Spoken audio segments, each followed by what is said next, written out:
bro? Dim Guy Kai, that's the Insta. That's what we'll go with. What's your age? 25. 25. Alright. What's the characteristic you look for in a woman in a relationship? You know what, the thing with every relationship nowadays that no one's got is loyalty. But I feel like that's a thing based on social media. If you're going to base a relationship on social media, you'll believe that no girls are loyal.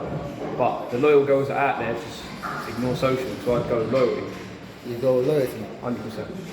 So that's what you look for in a girl? Yeah, loyalty. You can tell that from early on, I think. Yeah? Me personally, I can. Okay, so that's one of your main things you look for in a girl?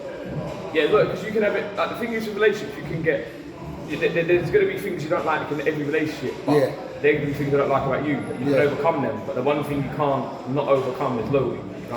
True. But that's the thing as well, with these day and age and with these modern girls, and you're still a young man, obviously, good for you, but with your age as well, and with the girls of your age, do you feel like you can find that loyalty with these girls these days?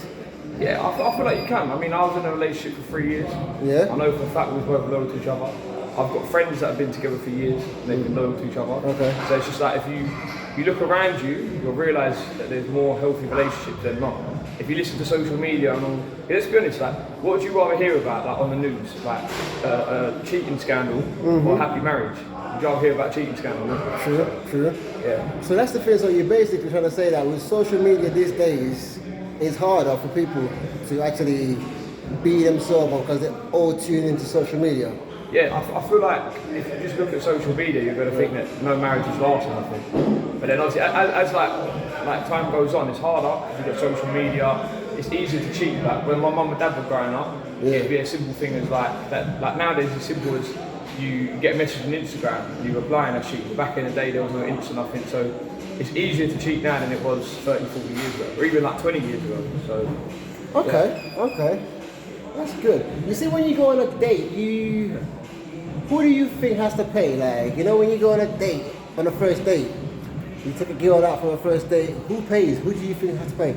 See the thing with me, if I take a girl out on a date, I'll go somewhere that I can comfortably pay. But say for example, it's her suggestion, and she's talking about STK and things like that. I'm not paying. If it's my girl, then I'll pay, but I haven't got anything from you for me to use, like to pay the whole thing. Yeah. So I think if you can stay within your budget, the guy should always pay. I do think that. I think the guy should always pay. If it's in their budget. If they're doing overseas trips and stuff for first dates or STK on the first date, there's no way I'm splitting. And there's no way I'm paying for all of them, I'm splitting. Okay, so you basically had a good relationship. So have you had like a bad relationship where things didn't work out and things didn't turn out to be the way you would like it to be, and whose fault was it? Not like actual girlfriends, but I've been seeing girls. Okay. And if I'm going to be actually truthful, it's 90% my fault. Your fault? Yeah, I'd say it's 90% my fault most of the time. But then with the relationship, it was neither of our fault. But then my issue is like I'm getting to an age now where I've got to start focusing on a relationship. But the relationships I've been when I'm younger, I'm like, it's cool, I'll find something else. So I've never put my all into it. Do you know what I mean? Does that really mount with your age as well, with your age size? Yeah, because now that I'm 25, I'm thinking like, if I start seeing this girl and I really like her, if I'm going out partying, clubbing, getting with other girls and that, I could never find a girl like her again, because I'm getting to an age now where I've got to start thinking about kids. Okay, so you're thinking about settling down with a girl, and the next girl you see, or you're with, you're going to settle down with?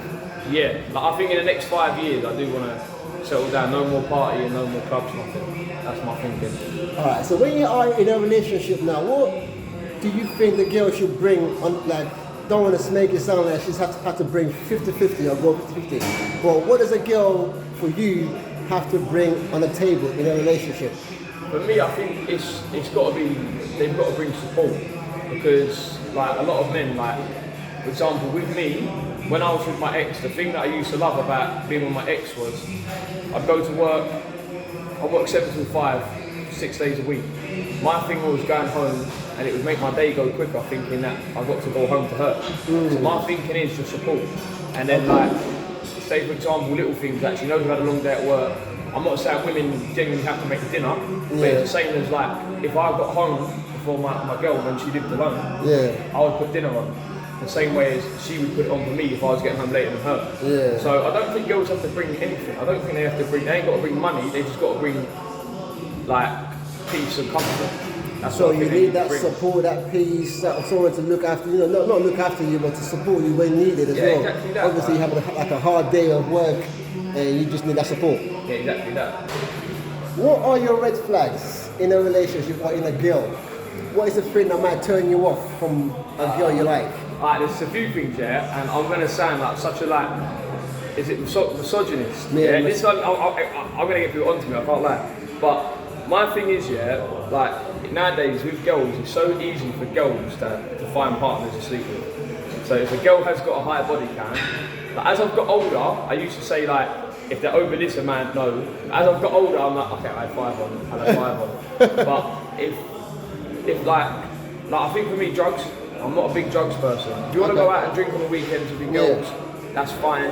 Yeah. But if you're going out on the weekend, doing drugs every single weekend, if you've got a ridiculously high body count, that's a no for me, I'm sorry. But let me know, okay, I'm gonna sound a bit biased, but you know how we men as well, we bang a lot too though, like what you said, that's a bit, We got contradictory graft as though, well. bro. We have to graft for it. See girls, like, I've got girl mates, yeah, all they've got to do is apply to a request a DM, go on a date, and that's it. With us, we've got to graft, we've got to smell nice, you know what I'm saying? We've got to go on dates, we've got to pay, majority of the time we've got to pay for the dates. Exactly. Like, we have to graft for it. All girls have got to do is say yes. So when a girl has had a high body count, you don't know how easy someone is getting there. But with a guy, if a guy's got a high body, don't get me wrong, if a guy's got a body count that's ridiculous, he's obviously set with girls that are too easy as well. Yeah. But I just feel like with guys, they have to graft a little bit more, so the body counts aren't as bad. But my thing is, like, say for example, I met a girl who lived in Glasgow her whole life and her body count was high. I probably wouldn't care because I don't know any of them. Yeah. But I just feel like I don't want anyone around this area That to have you know. ammunition on me. Yeah. Say I'm playing against him on a Sunday at football and I nutmeg him and ask you that you might have nutmegged me, but I slept with a girl. That's what I'm trying hands. You know what I mean? True that. I'm not gonna lie, for most men that's part of the thing as well, obviously. We don't need that. So I can understand where you're coming from on that one. Have you ever had a mate or someone that you know grew up in a toxic relationship or a toxic environment? What would your advice be? The thing is, I've had family that have, and like one of the worst ones I've seen was one of my cousins. And the thing is, you can't really say much to them because you don't know the ins and outs. Like, they could be telling you one side of the story, but unless you've heard every conversation, you can't really get involved in a relationship because they're going to be saying one thing, but then they could miss 2 words of that sentence that changes the whole sentence. Okay. So I kind of just think you can't really do. It's easy enough, guys, just leave them. Yeah. But then they've got all their memories together and that. So you know what I mean? It's just I don't really know if you could do much. You could give one more advice, question. but yeah. Don't want to put it, but you see, women, right? Have you ever dated a woman that had kids? And what was your responsibility and what was you allowed to do and not allowed to do? Because I know some guys or some girls would like the man to be the father figure, but you're not allowed to discipline. But I don't want to keep leading you with the questions, but I want to know from your perspective, have you had that kind of situation go on with you before? I haven't had a situation of I've had to be around the kid, but I've had it before where it's like I've been seeing a girl with a kid. Yeah. And all that's done is kind of made seeing her awkward. But I'm not one of the people, like, if I meet a girl and I like her, I'm open to the stepdad thing, as long as she gets along with the baby dad and things like that. Yeah. That's fine by me, but I've never been in a situation where, like, she's been like, can you go pick up Tyler from school or something? I've never been in that scenario, no. Okay, so thank you very much, Carl. Thank you very much. My guy, tell us where we can find you, just in case people want to follow you. What's your Instagram? You have an Instagram account? Yeah, Insta's Jim Guy Kaya. So it's Jim and Guy and KYE. But don't Anything follow else? that. Follow my charity thing, the People's FC. That's So he what I does care a about. charity thing, guys. What's the charity name? We're called the People's FC. We raise money for loads of different things, but we're mainly a mental health team. So don't follow me. Follow the People's FC. Thank you very much, guy. Appreciate that. Okay. Great.